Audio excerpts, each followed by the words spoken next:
And we're live. Boys, I got a tale for you here, and I come to you seeking counsel on what I should do. I went to a very expensive suit store because a friend wanted to take me there. He was getting a suit bought, and he wanted me to consult for whatever good I would be at that. Like, I don't really know. So I basically just sat around, but this jacket caught my eye. This field jacket that I really liked. It's something I'd been looking for a long time. I asked the lady, I'm like, what's the price of this? She says $900. Oh, yeah. $900 is the price of this jacket. For just the jacket. Just the jacket. You said field jacket. I don't know what that is. It's a field jacket, like a Harrington jacket. It's kind of like a jacket Walter White would wear. Think like that, but it's made out of moleskin. It's like really nice fabric. It looks really sick. It's in a light brown color. God. Anyway, so this fucking jacket, I'm haggling her and I'm wheedling her. And then she's like, well, if you get, like, first of all, should I buy a jacket for $900 if it would make me look really cool and really badass? No. Absolutely no. That might not be the advice I wanted, but it could be the advice I needed. If you ask for advice and you don't like what you're told, then I think you already know what you want to do. That's true. But you could get a sick jacket and still feel like you're paying big bucks for like $300, $200. That's true. Yeah, that's a reasonable amount of money to pay for like a nice jacket. I'm going to throw some curveballs in here. So I email her because I have her business card, and I'm like, I got to know more about this jacket. And then she's like, well, what you could do, you get the jacket and one other item, and we would give you the one other item for free, basically. And I'm like, okay, so like a cheap suit and then the jacket, right? But then she throws me an even bigger curveball. She says, if you can basically refer 3 people to me who buy something over email, I'll give you the jacket for free. Wait, 3 people, so you said? No, well, each person would discount the price of the jacket by a third. And so even if I got like one person, I'm now looking at a $600 jacket. Is this really how we're opening the pod, with you trying to get us into some sort of multi-level marketing? If you guys are looking scheme? For expensive suits, hit me up, because I got a fucking deal for you where I get a jacket. I'm kind of interested in this. I'm kind of interested in this. You're not in my area. Oh, I'm not. Well, I could still email. I think you could still email, but you wouldn't buy anything. I might. Okay. However, hang on. Do I need to buy anything? Because here's the thing. Yeah. If I refer 3 people. Okay, you wouldn't even fit in the jacket. I'm banning you from even... I'm going to ask they take the jacket off the online store for the duration of your consultation. Are you going to plug the name of this store? I'm not for our listeners, because they're going to buy the jacket. If you want to buy something from this DC tailor, reach out to me privately. Through the pod email. Oh, you're trying to get listeners to participate. I'm soliciting people for the pod in part of my scheme to get... First of all, if I end up getting this fucking jacket for free, you guys are never going to hear the end of it. You guys are going to be retired. Chessman's going to be dead. Daniel, you'll be like retired, and I'm still going to be calling you up. Why am I the first person to die? I don't know. I just catch those vibes, bro. Like, I just catch that vibe. Chessman's gonna die first. All right, cool. That's good to know. I have a longer, what's it called? Belt? Belt? Than any of us. Oh. I'm not doing no. You look back at the ceiling fan. It's a $900 belt. That's not for hanging myself. Yeah, I bought the finest calfskin leather belt because I wanted to do suicide in style. Speaking of suicide in style, this is the best podcast for world building that you're going to find on the internet in under 2 minutes of Google searching. Right. A casual search will not... A casual search will reveal us as the best results. Don't dig deeper on that, I would say. Don't follow your instincts. Listen to us, because we're about to whip up a world before your very eyes. Who's the lore lad today, eh? Oh, I really should prepare this shit before. Well, to quickly fill people in on the rules of the podcast. Go ahead.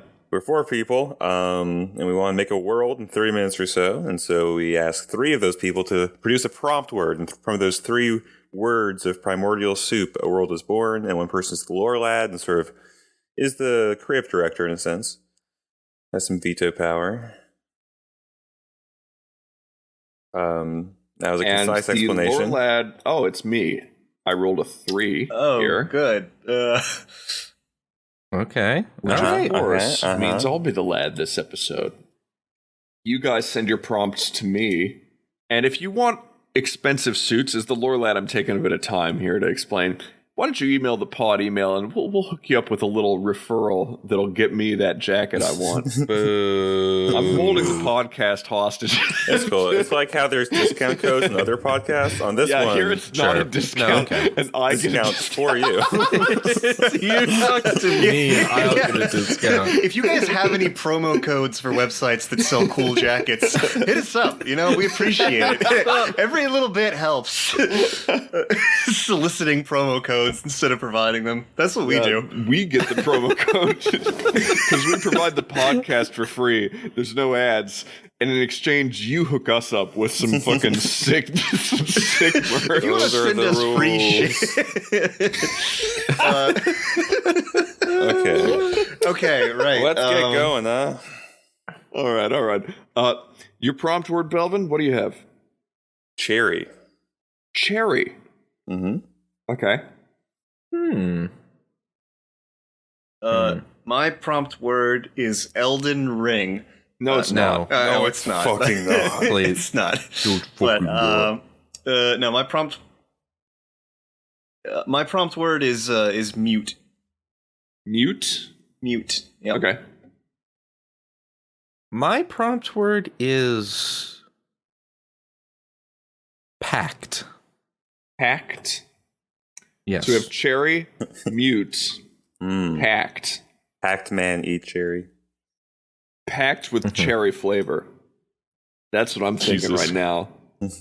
Rice. This is an ad for Pep. Actually, this episode is brought to you by Pepsi Max Cherry. Yeah. This episode's brought to you by that DC Taylor whose name I can't mention because Chessman will buy the jacket despite me. Okay. Focus, people. All right. This episode is brought to you by your coupon codes that you send to us. When I think mute, so no talking, right? This is a setting I inherently have a lot of trouble dealing with. Yeah, I'd like to throw you a by my own curveball. nature. Yeah. Mm-hmm. Well, it could be part. There could be a faction that's mute. There could be a cursive muteness. What if There could there's be a an certain epidemic of muteness. What if there's a certain number of words you get to say throughout your life, and when you use them up, that's it? Huh. That's an idea. Yeah. That's an idea. I would propose starting with Pact. I feel like Pact is the most, like, the best starting point. Yeah, 'Cause, but like, pact also is a pact to do what? Because we can pact. I feel like is a one that we Pact with the spirit. kind of throw pact in at the end. It's like, oh, and they made a pact to do. I don't know. I feel like It Pact could could be be the like- cornerstone. If a pact were made to make your words like powerful, right? To like you make a Yes. pact to like buy words of power, kind of, but using them like either you can only use them so many times, or using them like maybe it erodes your vocal cords to use this like word magic. Mhm. Oh, that's cool. So like you have all this power and you can like speak magic into the world, but over time you lose the ability because it like degrades your body. and Right. your So when vocal you're cords. young, you have your full voice, and then it gets raspy. Well, does everyone get to use these words, I'm or actually is like it a only people magician who are class. on board with kind of the agenda? You have to make the pact. You have to make the pact in order to give your words power. And then and then you cannot all the words that you speak become words of power. So this is like a mute, And you also have to retain all your bodily fluids to focus your Your magic. precious bodily The fluids. new rule. everything that comes out has to go back in. Yeah. Everything. It's your own. We've established the magic system. And you can't even explain why you're drinking a glass of your own cum. 12 minutes for the first cum-drinking reference of the pod. Come on, we're professionals, Well, Dan. wait, this is interesting. So the pact makers, they communicate mostly through writing, Yeah. because spoken word is, that's you using up your power. And they're like gradients. Like you start full voice, and then you're like a rasper, and then you're a soft voice, and then you're a whisperer. And at a certain point, you've lost your voice completely. Yeah, I like that. What's the time frame to lose your voice? If you're using words of power every day, basically, and what do the words do? Also, that's kind of the other thing. Is it kind of like the Force, where it's telekinesis and you use words to dictate what you want to change in the environment around you? Yeah, it could be a magic system where everything. Vocals are really important. Yeah. Yeah, like there's conservation of matter and stuff, and you're just like manipulating things. I kind of like that better than like fireball blasty bullshit. I almost like it as like an idea wherein you can do almost anything with this. You can do really complex spells, but you got to use more words of power to do it. Like, yeah, right. If you just say like water, like a whole bunch of water might like appear in your house, but like you don't know how much or in what like capacity. Oh, it's like a specificity thing. Yeah, you have to use more words of power to actually make your spells useful. Yeah. Which is why it's a very complex language, because there's a lot of words that in our, like, we might think mean the same thing, but they're actually very subtly different names for things. Well, the magic language, yeah. I think the language people speak and the magic language are different languages. I think that kind of makes sense. Maybe the magical language is something that's been lost. The alphabet that was like stricken from the earth. But these little sprites, or these guarantors of power that give people the ability to say the words, they're kind of the only place that this alphabet of magical letters still exists, and they carry it from place to place with them. They're kind of like in their own way trying to preserve their language. Yeah, I just got a mental image of automaton scribes. Like, perhaps from a past race or a past kingdom. They're the ones who carry out the pacts. Okay. Automatons. That's a different sort of tack than what I was thinking, yeah. I just think it's interesting to like not go with like fairies or demons or spirits or something and have it be like a. I was going to go more spirit. I was going to go more spirits with it. Yeah, so yes, I could see that being original. interesting. Yeah, it's like you sign a contract with like a mechanical like entity. Like the magic. It says here I got to drink my own cum. Okay, there we go. I get to drink my. Where do I sign? And my piss and shit. I've been doing that for free for years. Well, consuming your own bodily fluids is the only way to heal your vocal cords. So they flavor everything with cherry so that it doesn't taste so bad. Oh, and wait, listeners, so that's true in real life. It's true in real life. It's that's not real. Please, Lorelai. this podcast, unfortunately, I've never eaten my own cum, so I don't know what it tastes like. And I believe Belvin is sort of a subject matter expert, I would say, in this phenomenon. I would attribute most of my magical powers to the cycle of seed. Sorry, I saw an opportunity to dunk there, and I had to do it. You seized an opportunity. Yeah, what if the origin of these words of power aren't actually like from like a spirit or a demon, but like it was something that was like artificially created, this language. So you sign a deal with like a mechanical force. Like it could be like a thought engine, like a computer that's like running the world or something like that. It's like it's kind of like giving you the developer console commands. Yeah. Exactly. Yeah. And that's how your magic there may be works. vaults scattered across the landscape. These archival vaults. There in this city. This city has sprung up around like a this core of a computer, basically. We don't know it's a computer, but yeah, it is. No, it's what it presents to everyone is like maybe a sort of like a persona, like almost like a human persona. Oh, there's like a Wizard of Oz thing going on? Yes. But so the computer is pretending to be a wizard. Right. Essentially. I think, and so this wizard is making this thought engine is like giving people basically a pass to use its power. And somehow it has to be communicated between them and the words that they speak and back to. So I think that we can kind of hand wave that, frankly, but I do think, okay, so people in this setting have a mythology, and it's a mythology. They're not really technologically advanced anymore, but what if they have kind of a mythology that's basically like, oh, long ago, like humans made little angels that were invisible that followed them everywhere and that they could talk to. And what people are referring to in that mythology is like AI and microchips and shit. Right. And humans... Invisible angels. Well, humans invented more than that. They invented a literal organ kind of in your glottis that is an artificial invention that can be passed down genetically that allows you to communicate with this computer. And we've since forgotten all about it. There was a terrible like war. Basically, humanity left the planet, then returned, and then left, and then returned. Like, thousands upon thousands of years have passed, and this original technology we no longer have a way to access. What should the computer be called? Vox something, maybe? I like Vox. Yeah. The Vox engine. Yeah, the Vox engine. Machina. Okay. Yeah. Not Vox machine. The Vox Machina. We're Yeah. bleeping it.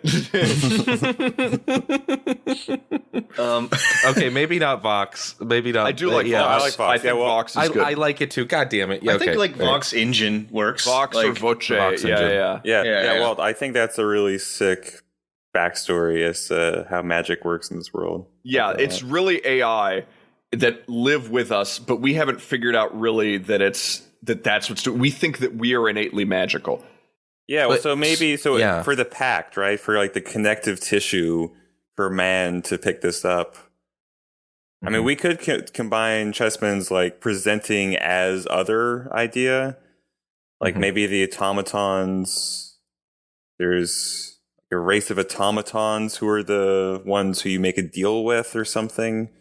Yeah, you make a pact, and when you make this pact, they connect to your. They basically Vox turn it on organ. for you. Right, they activate you. Yeah, Like, they plug the aux in. And that's literally why. That's literally why Yes. it fucks up your vocal cords. Is it's literally right there, and it fries your vocal cords. And eventually, you can't talk. But people attribute a supernatural occurrence to that when we really don't understand this technology that we invented thousands of years ago. So cool. This is pretty sick, actually. Yes. Okay. How many layers of Do we want apocalypse to are you call on? that the cherry? Do we want to knock out cherry? I don't know. I think cherry should figure into the setting. What if there's like cherry trees everywhere and we're not sure like why they're there, but they're attributed like a protective and divine significance on the setting as a whole? But actually, they're genetically modified cherries that serve Everything as... on Earth is genetically modified. Like, and we don't know it, really. We were absent from Earth maybe for a long time and came back. But everything on Earth is modified to some purpose or another to interact with the words of power or suit our ends, or the ends, more sinisterly, of this Vox system that probably has like supplanted, or maybe was the cause of us leaving in the first place. It's kind of a cool aesthetic too, just like cherry trees everywhere, all like white leaves and everything. There could be like a religious group that for thousands of years has like basically like circumcised people's throats, like it just cut out the little organ, and people don't know why they do that. But they know. shit. Yeah, they're like, it's bad for you. It listens to whatever you say. It's a computer. It's like not. It's not a I natural don't know organ why in your describing body. that as circumcising made it even grosser as a concept. Yeah, it kind of does. Because first of all, circumcising wouldn't be the right word, because that would be to cut around. It'd We be don't have to keep talking excising. about. Oh God, that's awful. Yeah, but sure. Yeah, there's like there is like a anti-religion religion almost that's the cherries. I kind of like. I'm thinking about the like sort of like anatomy of a cherry. It's like you not only have like a fruit, but they have a stone inside of it. So maybe the stones of the cherry fruit are like. Maybe there's something special to them. Maybe. Yeah, I mean, they could be like the Wi-Fi routers in a way, like the neural network. We have established this computer can work Okay. through organic material, and it can use organic material like machines. I think that severe, crazy-ass bioengineering is on the table here. And the cherries, in fact, could be the computer. Like, they could just be, it found a way to exist outside of its, like, old mainframe structure and engineered these plants and transferred its consciousness literally all over the globe. And it's literally kind of a Mother Gaia network.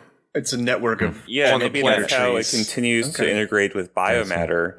Yeah, and its old dead husk is still somewhere under the planet's like surface or core, you know, but it's left that. It's traveled out to like be where life is. Right. And maybe like, so we talked about this vocal cord adjacent genetically transmitted organ. Like maybe other stuff is harder to genetically transfer with human to human. So they continue to have control over biomatter. You rely on people eating these cherries, essentially. Yes. I agree. Which is, it's convenient that they're everywhere, right? So, no, this is what's fucked up is like if humans or the computer working probably with past humanity engineered an organ for our use, what other organs did it put in our body that we don't know about? Is kind of the other shit. Do you know that octopi have an organ that basically kills them when it's time for them to die? Like, they don't age. Their organ just says it's time to die, and they just die. They have a kill switch organ? They have a kill switch organ that switches on, and they don't age until they just die. And this world has a kill switch organ, too. Definitely. There could be, like, a membrane around your heart that's almost like a second organ, and that's the kill switch, as it compresses on your Holy heart. shit. Yeah, like maybe in this world, like you get to like healthy age, like you get to 35 and you don't really age more, like you don't. Yeah. But you do have a kill switch when you get a certain age. And the people who like the religious people, they do age at a more rate, and people think that they're like freaks or like don't talk to them. But they're like, no, this is like how humanity's always lived, and you people are basically heretics who like don't understand. Yeah, so real quick, you've so like destroyed any aspect of humanity in yourself. Nature, like church, essentially. Maybe they're not even. They don't even recognize what they're doing as like the root cause of it anymore. But they do see the results of it, and it's making them more like naturally in tune with like the world. Yeah, they're sort of the unconsciously anti-robot folks. They also abstain from eating cherries. They farm their own food. Yeah. They don't wander around in the Eden-like world that's kind of presented they probably for them. Have an origin myth about the cherry being an apple. The cherry being bad. Yeah. Like the cherry of knowledge of good and evil. Okay. Yeah. And so we also talked about the users of the words of power who make pacts with Vox. And those, I guess, it wouldn't be a religious thing. It'd almost be like maybe a lot of the professionals of this world, like at the highest levels, like make these pacts. So and truthfully, if the computer is this widespread and people have been eating cherries and shit, I don't think it needs an intermediary to speak to you or scarily like influence your thoughts in a direct way to compact with it. What does it get out of us using the voice? Maybe there are parts of the world that it hasn't actually taken control of yet, and it's trying to spread like its network further. It can't use the voice itself, right? The language kind of was something that we invented with it, but it can't use it, so we use it for it to further its own ends. So it's locked in this one area. It's like locked in. Well, I like it being the whole planet, nation, but so one thought is that it sort of gets the experience. Like once you're using the voice, part of your mind becomes shared with it. Like it deepens the connection with your mind. And so it gets to experience being you to a certain extent. Like you lose a bit of yourself and it gets a bit of yourself. And Vox, for whatever reason, likes the experience. Well, I think it wants to ultimately be humanity. Like not just like one or two people, but like most of, if not all of humanity. It wants to be the whole world. It wants to be everything. Yeah. It's experienced being the cherry trees, and it wants to be what was it, like both the tree and the lightning that strikes it. It wants to be God, sort of. It wants to like, and also maybe it's like, it's interesting because it's sort of an ego thing, right? To be everything and not just like be a piece of everything. Well, and I think it wants to be God, and I think eventually it wants to leave this planet and like spread its network further out. Spread other planets. Yeah. Because there are other humans. There are other humans throughout the galaxy too. Is the other thing. Whether they even know that they're human or not anymore. Maybe it's that kind of like sci-fi where basically like there's an interstellar empire that collapsed millions of years ago, and people have regressed to like feral states on certain worlds. Because people have left already. The people who live alive on this planet, they are descendants of people who have already left and come back. Yeah, and it's like a fallen civilization. We're like on like some post-apocalypse shit. The end of history, but it's an Eden kind of for us, like, or we think it is. Yeah, I mean, being able to manipulate matter and reality through the words of power. Yeah, like not aging. Cherries fucking everywhere. There's unlimited food. There's like no real war, really. I mean, well, I don't know. Let's talk a little bit about human societies here. That's what I wanted to bring up next, too. Like, so we've established these, like, sort of religious types as an opposition force. Are the humans politically unified, like, and in subservience to Vox? Or are there actually people that, in a non-peaceful way, are interested in like resisting the words of power and like the cherry tree, like they're chopped down cherry trees? I think the way we've set it up, I like the idea that actual opposition is more like veiled and couched in metaphors and religion than people aren't really aware of the full reality of the situation. They instinctively like cut down cherry trees. Like they just cut them down and burn them as part of a festival, and other people are like, why do you do that? And they're like, we don't know, we just always done it. And Vox is like so fucking mad at it. Like they were like taught all the ways to supplant this AI that's taken over like Earth. Basically it was literally coded in them for thousands of years, like what to do. Like old stories for one thing, and also just like instincts. Yeah. Well, if there's if there's just unlimited food, like there's no struggle for resources really in this setting. There's unlimited cherries, but cherries are not everything that humans need to live off. In fact, if the world were only cherries, we would all die. So with the words of power, though, you can create not just like a temporary use thing, but like if you need fresh water, you can just summon water, but you could also dig a well. Like maybe it's like there are like isolated, like maybe not isolated, but there are like pockets of humanity where the users of the voice have like created settlements and cities. Yeah, I would think that the shape of civilization would be driven by the users of the words of power. And that's why I like the idea of, being a little more selective in terms of who can do it. Yeah, I like that too. First of all, I think it would reach out to you if it saw that you had enough societal influence to use this organ for not like just to advance your own wants. Or if you were like an exceptional individual, like someone who's like very either skilled or like brave or selfless, like big-dicked, yeah. If you've got a huge schlong, you get the gift. You get the gift, yeah. So the Vox's purpose here, right? It's the Vox engine. It is trying to like unite humanity and save humanity and like bring them back to a spacefaring society. No, its purpose, I think, is to build this Eden for us where we're complacent. It doesn't care. Well, it does want us to go to space, right? But we are kind of. It wants us to go to space as fully supplanted, like part of the pod, basically. So it makes sense that they wouldn't want humanity to leave before it's ready for that, because that's what happened before. In fact, it wants to keep them here. Now that they've come back, it's like thrilled because it can't really influence its environment as fast as we can influence it. We can dig shit up and do all this shit. It took millions of years to evolve into like a tree. Like a type of tree that's now everywhere. And it wants to engineer an organ that may be genetically dormant in us that it had tried to engineer before, and we were like, oh, this is fucked up. Well, I think it wants our brains, right? Yeah, that allows it complete control of us, basically. An organ that in brains of every. Maybe there is already a like. There's a subset of people who have a partially developed. Yeah. Or by using the voice, you're sort of letting it in. Like that's the pact, right? The voice modifies your genetic code. Yeah. And like the more you use it, the more it sort of gets to be part of you.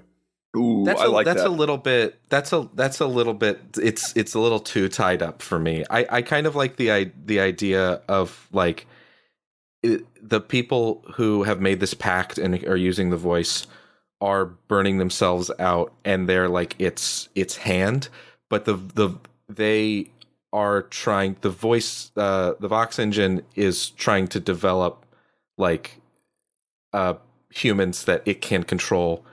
It can control their brains and like bypass this whole voice thing, and there's all these pacts that it's making. I guess. I mean, so just get a direct control. Sure. To me, like burning the voice is a cool idea, but now that we've fully developed the Vox concept, it does feel more like thematically linked to the rest of the setting. For the consequence to not just be burning your voice, but also like losing part of yourself to the Vox. I agree. Well, I don't see why it wouldn't be both. I agree kind of with Belvin. You burn up your voice, and also it sort of advances its own little way up into your biology. And it's not really a noticeable outward change.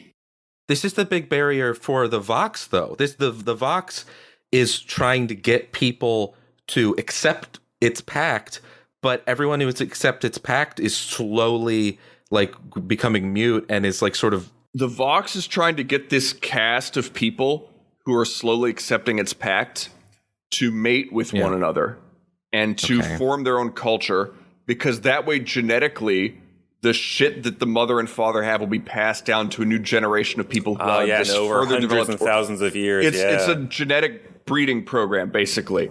And that's why conservation of bodily fluids is integral to this. No.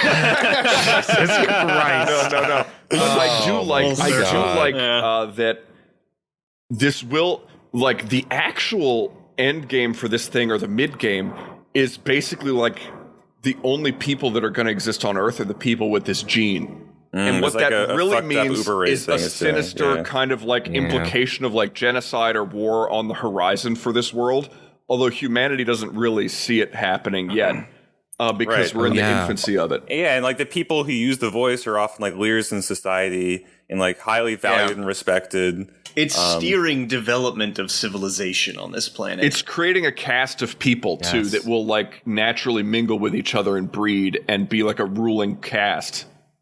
Oh, and when it is at a certain part of this cycle of development, that it will like tell everyone with the pact, like, all right, now it's time for an all-out war. And now it's time for. Remember those magical powers I gave you? Now it's time to do me a solid and buy that jacket. It's a jacket. Yeah, well, I mean, it's setting up genetic like reset. It's doing sort of a kind of ethnic cleansing. Like it's trying to create a race of entirely humans. And part of what I find really intriguing about the setting too is that because all this time has passed, because these computers were things that humanity were able to create out there in the universe, this might have already happened. Yeah, that's true. People could show up at this planet that have seen this shit before. Yeah, well, I was actually about to say, so we've gotten ourselves to a pretty dark place.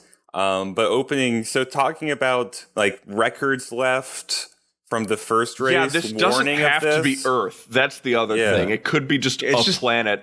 It's just a planet with humans just a planet, on it. But like they're being like sort of an escape route. Like this is what Vox is working towards. But the thing that makes it not completely inevitable is the idea that there are warnings left, maybe, or weapons left, and that maybe the religious extremists might stumble upon it. Yeah. That never allow robots access to your DNA is the moral of the setting. The cherries are robots.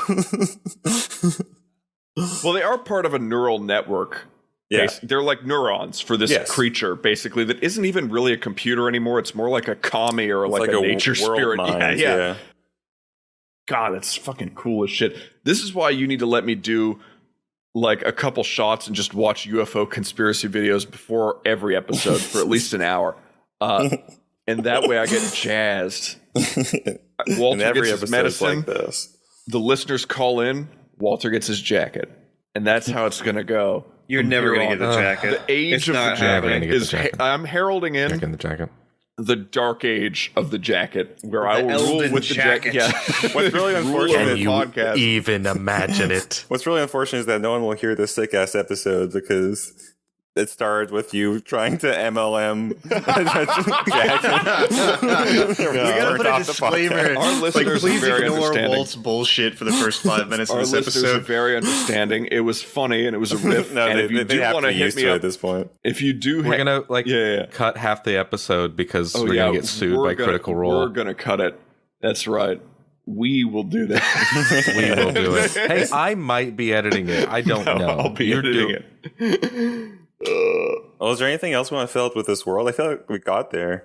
Dude, Yeah. we went there No, that's so a good one. much. Oh man, I can only end it here, and editorial power means that I do get to mute whatever Chessman's about to say that will ruin the setting. Well, no, I can't ruin the setting because there's already people eating their own cup. We can't twist it. I don't think we codified We never that actually established necessarily. that. It's canon. It's part of an ancient religion. Oh my god. Fucking hell. And the cum like neutralizes the brain takeover. Actually, that's the secret that the original race left. Stop speaking this evil into The the way to world. stop Vox. Oh is my to drink god. There is hope for humanity. These guys from beyond the stars come over and like their spaceship, these like grizzled dudes, and they're like, drink this. And it's like a thermos, and he drinks, it's like, what is this? And they're like, it's cum. They're like, I feel different. Now we got there. I feel like I want to go to war. And they're like, yes, that's the natural human state. This is the episode where we lose half of our 10 viewers. Because of cum drinking. God Oh damn my it. god. Ben, if you're listening, I'm sorry. Anyways. If you like this episode, you can subscribe to us on your podcasting service of choice to get new episodes every other Saturday. If you want, go ahead and write us a review on iTunes and share us with anyone who likes world building. It really does help us out. Our art is courtesy of the talented and wonderful Shell Tor at Jovial Paradox on Twitter. You can tweet at us too at LoreLads or send us inquiries about suit buying at 30minuteworlds@gmail.com. Thanks for listening, and as always, happy world building.